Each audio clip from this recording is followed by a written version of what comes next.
स्वागत करता हूँ आप लोग का हमारे JIB and CIB made simple के इस चैनल में। तो दोस्तों आज के इस वीडियो लेसन में हम लोग एएफवी के मॉड्यूल बी के यूनिट 8 को कवर करेंगे, जो कि बेस्ड है बेसिक अकाउंटेंसी प्रोसीड्यूर्स पे।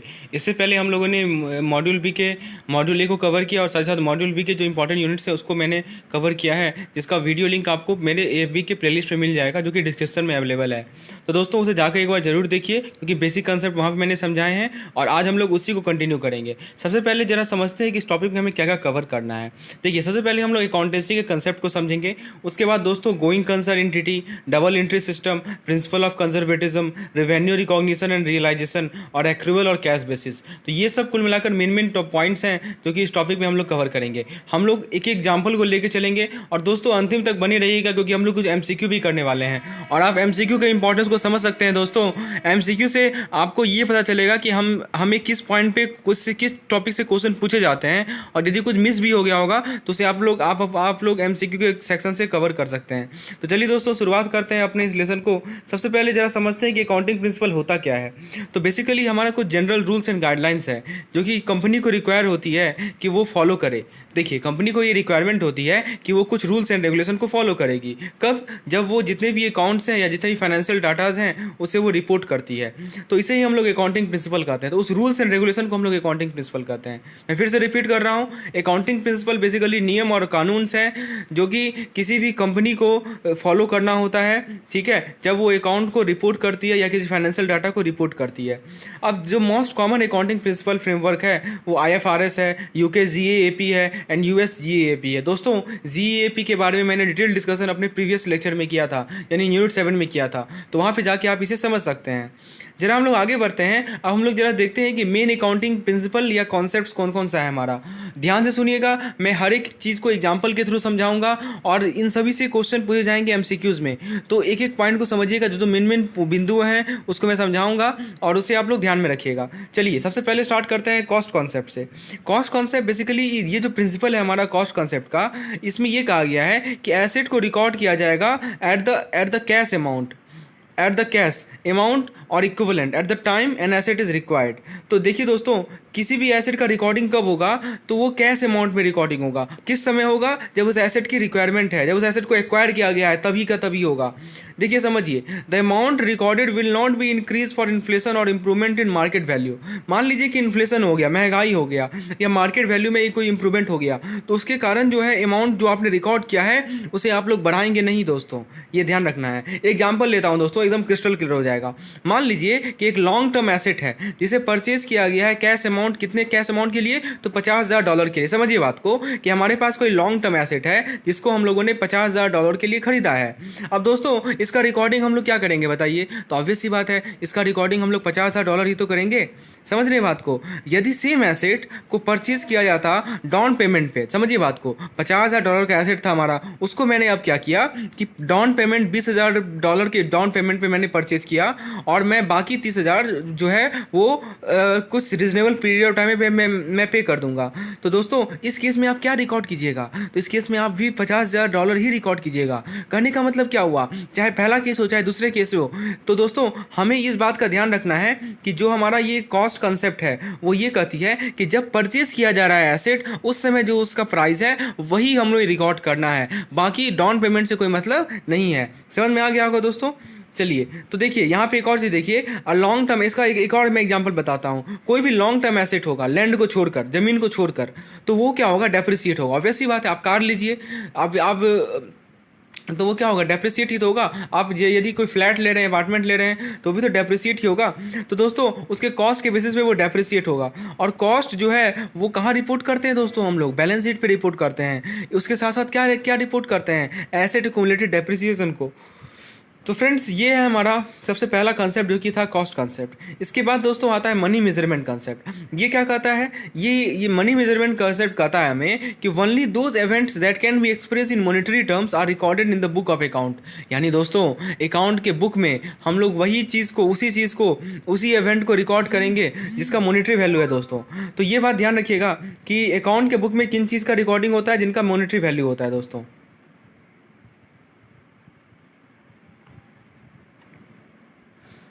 जैसे कि एग्जांपल के तौर पर आप लीजिए, मान लीजिए 10 मशीनरी है, ठीक है, जिसको 10 मशीनरी है हमारे पास और एक का वैल्यू दे रखा है 1 लाख, ठीक है, उसको परचेज किया गया। तो दोस्तों इसे हम लोग रिकॉर्ड करेंगे कहाँ पे, तो इसको बुक में अकाउंट के बुक में रिकॉर्ड करेंगे और टोटल अमाउंट कितना शो करेंगे, 1 लाख रुपया।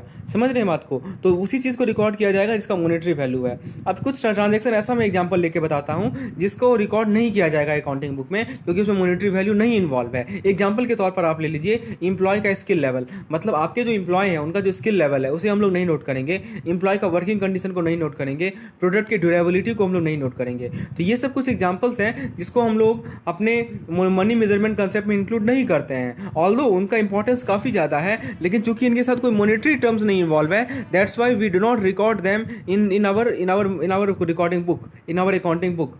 चलिए, अभी तक हम लोगों ने कॉस्ट कंसेप्ट देखा, मनी मेजरमेंट कंसेप्ट देखा, उसके बाद हम लोग समझते हैं बिजनेस एंटिटी कॉन्सेप्ट को। देखिए दोस्तों, बिजनेस एंटिटी कॉन्सेप्ट को हम लोग इकोनॉमिक एंटिटी भी कहते हैं। ये क्या कहता है कि जब भी हम लोग ट्रांजेक्शन को रिकॉर्ड करेंगे किसी बिजनेस में, तो दोस्तों हम लोग अपने अकाउंट में उसी इवेंट को लेंगे that affect that particular business, यानी उस पार्टिकुलर बिजनेस को जो जो इवेंट अफेक्ट कर रहा है, प्रभावित कर रहा है, उसे ही हम लोग अपने बिजनेस ट्रांजेक्शन में रिकॉर्ड करेंगे। और the event that affect anyone else other than the business entity are not relevant. समझिए बात को, वैसा कोई भी क्रम, वैसा कोई भी इवेंट, ठीक है, जो कि बिजनेस एंटिटी को इफेक्ट नहीं कर रहा है लेकिन बाकी किसी और को इफेक्ट कर रहा है, तो वो रिलेवेंट नहीं है और उसे हम लोग इंक्लूड नहीं करते हैं अकाउंटिंग रिकॉर्ड ऑफ बिजनेस में। इसीलिए इसका नाम ही दिया गया है बिजनेस एंटिटी। दोस्तों मैं देखिए, हर एक कॉन्सेप्ट का एक कीवर्ड है, आपको देखिए एग्जाम टाइम में कीवर्ड पकड़ना है। तो जैसा कि नाम में ही लिखा हुआ है बिजनेस एंटिटी, यानी हमें अपने रिकॉर्डिंग अकाउंटिंग बुक में उन्हीं इवेंट्स को रिकॉर्ड करना है जिसका पार्टिकुलर बिजनेस से रिलेवेंस है।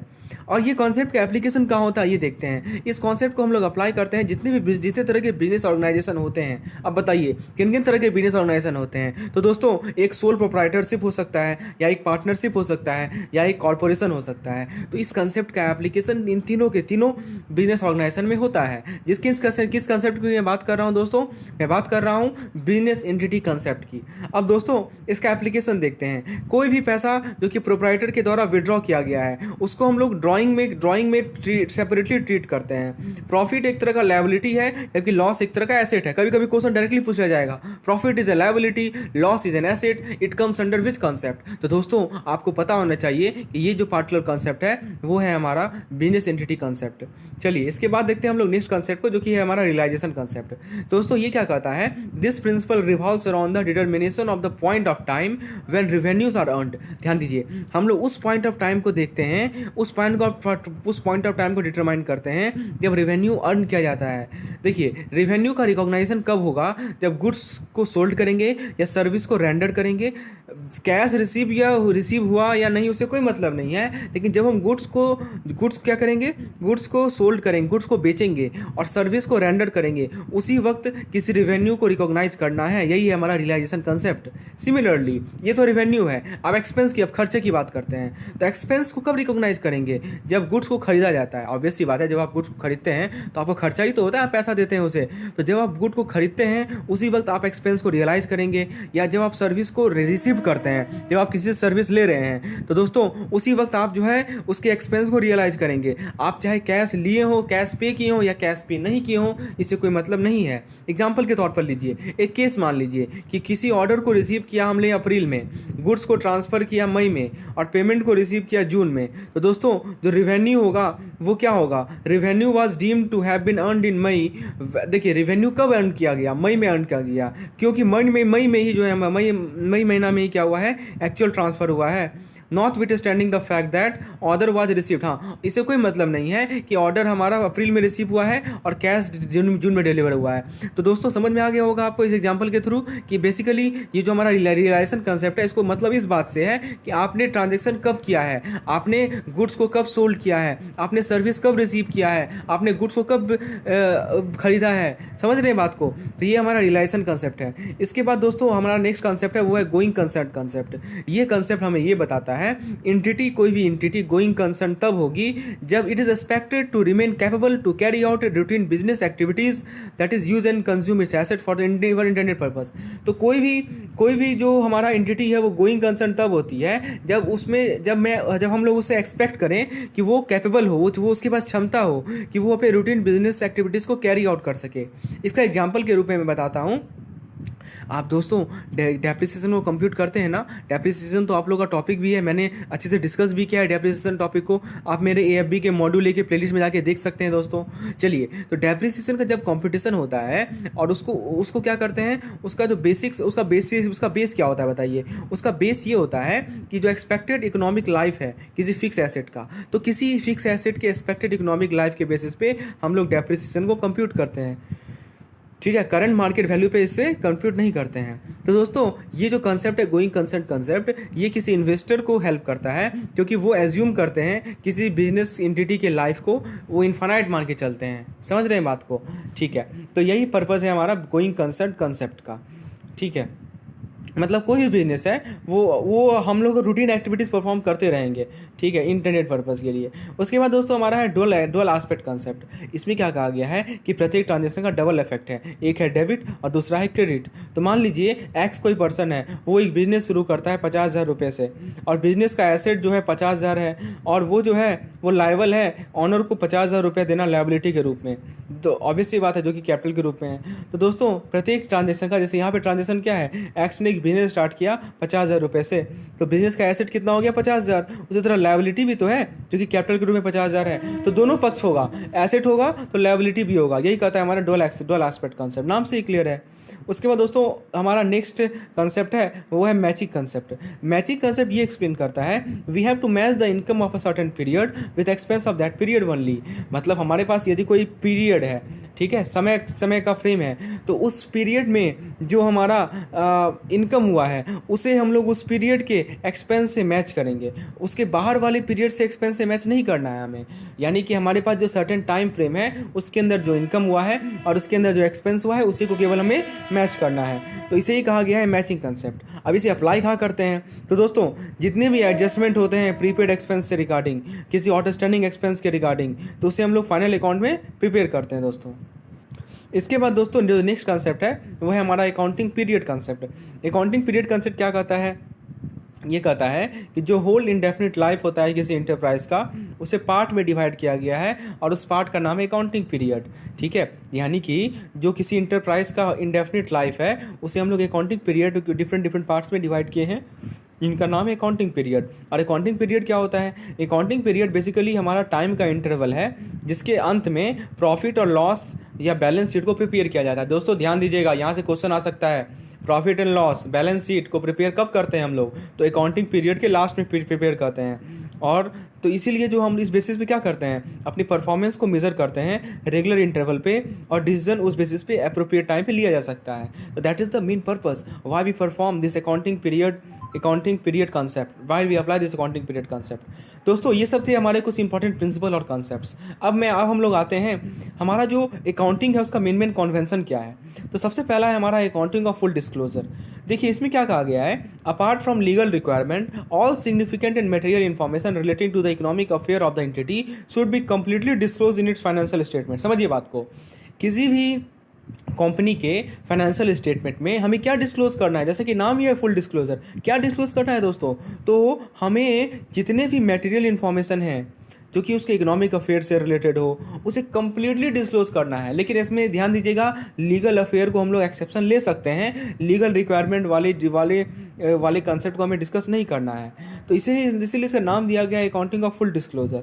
अब देखिए, disclosure of material information will result in better understanding. अब फायदा क्या होगा, जब हम लोग मटेरियल इन्फॉर्मेशन को डिस्क्लोज करेंगे उस कारण ये होगा कि हमारा जो यूजर्स हैं उसका हमें बेटर अंडरस्टैंडिंग मिलेगा, so that they take good and sound decision from information. यानी उनके पास जो भी इन्फॉर्मेशन है उसके बेसिस पे वो एक गुड और साउंड डिसीजन ले सकें। एग्जाम्पल के तौर पर आप किसी बैलेंस शीट के फुट नोट्स में देखिए, वहाँ पे कंटिजेंट लायबिलिटी का एक सेक्शन होता है, या आप देख सकते हैं मार्केट वैल्यू ऑफ इन्वेस्टमेंट। तो ये दो एग्जाम्पल्स हैं जो कि हमारा जो पहला कन्वेंशन है अकाउंटिंग ऑफ फुल डिस्क्लोजर्स, इसे क्लियरली एक्सप्लेन करता है। इसके बाद दोस्तों हमारा जो next principle of next convention principle है दोस्तों, वो है हमारा मैटेरियलिटी प्रिंसिपल। तो मैटेरियलिटी प्रिंसिपल क्या कहता है कि ओनली दोज आइटम्स या ओनली दोज इन्फॉर्मेशन, यानी वही आइटम या केवल वही इन्फॉर्मेशन को डिस्क्लोज करना है हमें जिसका मटेरियल इफेक्ट हो। ध्यान दीजिएगा दोस्तों, ये मटेरियल इफेक्ट एक नया टर्म है, इसे मैं अच्छे तरीके से समझाता हूं आपको। यानी हमें उसी आइटम को डिस्क्लोज करना है जिसका मटेरियल इफेक्ट है और जो हमारे यूजर से रिलेवेंट है। समझ रहे हैं बात को? जो हमारे यूजर से रिलेवेंट है उसे ही केवल हमें डिस्क्लोज करना है, सभी चीज़ों को डिस्क्लोज नहीं करना है हमें। अब देखिए ये मटेरियल इन्फॉर्मेशन का क्या मतलब हुआ, कोई भी इंफॉर्मेशन जिसका नॉलेज किसी भी यूजर के डिसीजन को अफेक्ट कर सकता है, ठीक है, उसे ही हम लोग मटेरियल इन्फॉर्मेशन कहते हैं। Suppose there is information which can affect the user which can affect the decision of a user, then such type of account is called then such type of information is called material information। अब देखिए कोई भी item जो कि एक enterprise के लिए material है वो दूसरी इंटरप्राइज के लिए नॉन मटेरियल हो सकता है। एग्जाम्पल के तौर पर मान लीजिए कि एक आइटम है जिसका एक्सपेंस है 50,000 रुपया, ठीक है, तो ये जो आइटम है वो उस इंटरप्राइज के लिए मटेरियल होगा जिसका टर्नओवर 1.5 लाख का है। समझ रहे हैं बात को? लेकिन अब वही दूसरा इंटरप्राइज आप मान लीजिए इंटरप्राइज नंबर बी, उस इंटरप्राइज का टर्नओवर 100 करोड़ है, तो बताइए क्या उस 100 करोड़ वाले के लिए ये 50,000 रुपया मटेरियल होगा कि नहीं होगा? ऑब्वियसली नहीं होगा दोस्तों, उसको तो टर्नओवर 100 करोड़ है, उससे क्या फर्क पड़ता है 50,000 से? तो दोस्तों देख सकते हैं एक ही समय पर एक कंपनी के लिए या एक इंटरप्राइज के लिए वो 50,000 रुपया मटेरियल है जबकि दूसरे के लिए 50,000 रुपया मटेरियल नहीं है। दोस्तों यदि आप मैकमिलन बुक को पढ़ेंगे सेम चीज़ लिखा रहेगा, लेकिन चीज़ों को समझने में टाइम लगेगी। और यदि आप मेरे वीडियो लेक्चर को देखते हैं तो मैं एकदम एग्जाम्पल लेके मैं आप देख सकते हैं मैं जितना भी कॉन्सेप्ट समझा रहा हूँ सबके मैं एग्जाम्पल लिया हूँ ताकि आपके दिमाग में एग्जाम्पल भी बैठ जाए, ताकि आप रिकॉल कर पाए एग्जाम्पल के थ्रू ही। जब भी मटेरियल आपके दिमाग में आएगा तो आपके दिमाग में बैठ जाएगा ये बात, अरे हाँ मटेरियल तो हमने पढ़ा था कि कोई भी इन्फॉर्मेशन जिसका डिसीजन किसी यूजर के डिसीजन पे इफेक्ट होता है उसे हम लोग मटेरियल इन्फॉर्मेशन कहते हैं। बस यही तो चाहिए हमें। चलिए इसके बाद दोस्तों हमारा नेक्स्ट कॉन्सेप्ट है कॉन्सेप्ट ऑफ कंजर्वेटिज्म। इसमें क्या बताया गया है कि प्रॉफिट इन एंटिसिपेशन, तो हम लोग जो प्रॉफिट एंटिसिपेट करते हैं तो उसको हम लोग रिकॉर्ड नहीं करेंगे। समझ रहे हैं बात को? जो प्रॉफिट एंटिसिपेशन में है उसे हम लोग रिकॉर्ड नहीं करेंगे, तो फिर क्या करेंगे? ठीक है, लेकिन जो लॉस है एंटिसिपेशन में उसको तो इमीडिएटली रिकॉर्ड करना है। मतलब प्रॉफिट को रिकॉर्ड नहीं करो लेकिन जो लॉस है उसे तो तुरंत का तुरंत रिकॉर्ड करो। अब दोस्तों इस प्रिंसिपल का क्या ऑब्जेक्टिव, आगे क्यों लाया गया इस प्रिंसिपल को? तो ये कहा गया है कि किसी इंटरप्राइज का जो प्रॉफिट है उसको हम लोग ओवर स्टेट नहीं करेंगे दोस्तों। The profit should not be over stated. Okay, अब हम लोग आते हैं डबल एंट्री सिस्टम में। तो दोस्तों अकाउंटिंग का जो डबल एंट्री सिस्टम है वो 2 या 2 से ज़्यादा अकाउंट से डील करता है प्रत्येक बिजनेस ट्रांजेक्शन के लिए। समझ रहे हैं बात को? एग्जाम्पल के तौर पर ले लीजिए, एक पर्सन है जो कि एक ट्रांजैक्शन में इंटर किया, वो ट्रांजैक्शन कैसा था? तो बोरोइंग मनी था, मतलब किसी बैंक से पैसा लेना था। तो दोस्तों बताइए इसके कारण क्या हो गया? इसके कारण जो है कैश बैलेंस अकाउंट का एसेट बढ़ जाएगा। जब वो पैसा लेगा तो कैश बैलेंस अकाउंट का एसेट बढ़ जाएगा और जो बैंक का जो लोन का जो लायबिलिटीज़ है वो क्या हो जाएगा? वो भी बढ़ जाएगा। तो देख सकते हैं डबल इफेक्ट हो रहा है कि नहीं हो रहा है? बिल्कुल हो रहा है, इसीलिए इसका नाम रखा गया है डबल एंट्री सिस्टम। अब देखिए सिंपल भाषा में कहा जाए तो एसेट जो है वो दो चीज का सम है, लायबिलिटी का और इक्विटी का। So we can write asset is equal to liability plus equity. दोस्तों डबल एंट्री सिस्टम क्या कहता है कि ये किसी ट्रांजैक्शन को रिकॉर्ड करता है कि हम लोग उसको दो रूप में अंडरस्टैंड करके, एक डेबिट आइटम को और एक क्रेडिट आइटम को। और दोस्तों जितने भी डेबिट अकाउंट हैं सभी के सम को वो हमारे क्रेडिट अकाउंट के सम के बराबर होना चाहिए। अब आप देख सकते हैं यहाँ पे हमारे सामने एक चार्ट है। इस टेबल में बेसिकली ये टेबल है, तो जो लेफ्ट हैंड साइड है उसे डेबिट साइड कहते हैं और उसको हम लोग DR से डिनोट करेंगे ऊपर लिखकर। जो राइट हैंड साइड है उसे क्रेडिट से डिनोट करते हैं और ऊपर में हम लोग CR लिखेंगे। देखिए डेट है, पार्टिकुलर्स है, JF अमाउंट, डेट, पार्टिकुलर्स। तो ये सब हमारा टेबलर फॉर्मेट में इस चीज़ों को दर्शाया गया, डबल एंट्री सिस्टम को दर्शाया गया है। इसके बाद दोस्तों जो लास्ट कंसेप्ट है इस टॉपिक का वो है accrual and cash base accounting. देखिए बेसिकली अकाउंटिंग ट्रांजैक्शन को रिकॉर्ड करने का 2 मेथड है, पहला है कैश बेसिस और दूसरा है एक्रूअल बेसिस। अब देखिए कैश बेसिस में क्या होता है, एकदम सिंपल लैंग्वेज में समझिए। कैश बेसिस ऑफ अकाउंटिंग में क्या होता है कि हम लोग रिवेन्यूज़ को, देखिए we record revenues on receipt of cash. जब हमें कैश मिलेगा तो हम लोग उसके रिवेन्यू पार्ट पे रिकॉर्ड करेंगे, और जब हम किसी को पेमेंट करेंगे तो हम उसे रिकॉर्ड कहाँ करेंगे, एक्सपेंस पे रिकॉर्ड करेंगे। तो ये जो कैश मेथड है वो हमें हेल्प करता है ये डिटरमाइन करने के लिए कि कितना कैश बिजनेस को किसी टाइम पे है, how much cash does a business have at a time, इसीलिए तो नाम रखा गया इसका कैश मेथड। दोस्तों ये था हमारा कैश मेथड। इसके अपोजिट है हमारा एक्रूअल सिस्टम। एक्रूअल सिस्टम में क्या होता है कि हम रेवेन्यू को या एक्सपेंस को कब, देखिए कैश में कब रिकॉर्ड किए थे बताइए, जब हम पेमेंट करते हैं या जब हम कैश का रिसिप्ट करते हैं तभी तो रिकॉर्ड करते हैं। लेकिन एक्रूअल सिस्टम क्या कहता है कि जब कोई भी रेवेन्यू हो या कोई भी एक्सपेंस हो उसको तब रिकॉर्ड करो जब एक्रू हो जाए, रिगार्डलेस ऑफ एक्चुअल पेमेंट। उससे कोई मतलब नहीं है कि एक्चुअल पेमेंट कब हो रहा है या रिसिप्ट अमाउंट कब हो रहा है, समझ रहे हैं बात को। और ये जो बेसिस है ये बेसिस मोस्ट कॉमनली यूज किया जाता है दोस्तों कैश बेसिस के कंपैरिजन में। तो दोस्तों यदि क्वेश्चन पूछा जाए एक्रूअल बेसिस और कैश बेसिस में सबसे पहले किसे यूज करना है, तो सबसे ज़्यादा कौन यूज होता है, तो आपको पता होना चाहिए accrual basis is most commonly use rather than cash basis. अब दोस्तों एक डाउन साइड है इस मेथड का, क्या कि एक्रूअल अकाउंटिंग जो है किसी कैश फ्लो का अवेयरनेस हमें नहीं देता है। तो दोस्तों ये था हमारा थ्योरेटिकल पोर्शन। अब आइए हम लोग अपनी न्यूमेरिकल पोर्शन को देखते हैं, ऑब्जेक्टिव क्वेश्चंस को देखते हैं और अपने कंसेप्ट को कंसोलिडेट करते हैं। चलिए दोस्तों शुरुआत करते हैं हम लोग एमसीक्यू यूनिट 8 से, बेसिक अकाउंटिंग प्रोसीड्यूर से। पहला क्वेश्चन है historical cost concept are reduce to net realisable value because of the accounting principle of. देखिए जो हिस्टोरिकल कॉस्ट कंसेप्ट था उसको हम लोग नेट रियलाइजेबल वैल्यू पे रिड्यूस कर सकते हैं, किस प्रिंसिपल के हिसाब से, एक consistency, conservatism, realisation, none of the above. तो दोस्तों करेक्ट आंसर इसका कंजर्वेटिज्म। देखिए कंसिस्टेंसी में क्या था, कंसिस्टेंसी में accounting method used should remain consistent from one year to another, यही कहता है हमारा कंसिस्टेंसी प्रिंसिपल। कंजर्वेटिज्म क्या कहता है कि जितने भी एंटिसिपेटेड लॉस हैं उसको रिकॉर्ड किया जाएगा बुक ऑफ अकाउंट में, लेकिन जो अनरियलाइज गेन है उसे नहीं रिकॉर्ड किया जाएगा, ठीक है। उसके बाद रियलाइजेशन प्रिंसिपल क्या कहता है कि आप क्वेश्चन में देखिए, क्वेश्चन में साफ साफ लिखा हुआ है टू नेट रियलाइजेबल वैल्यू।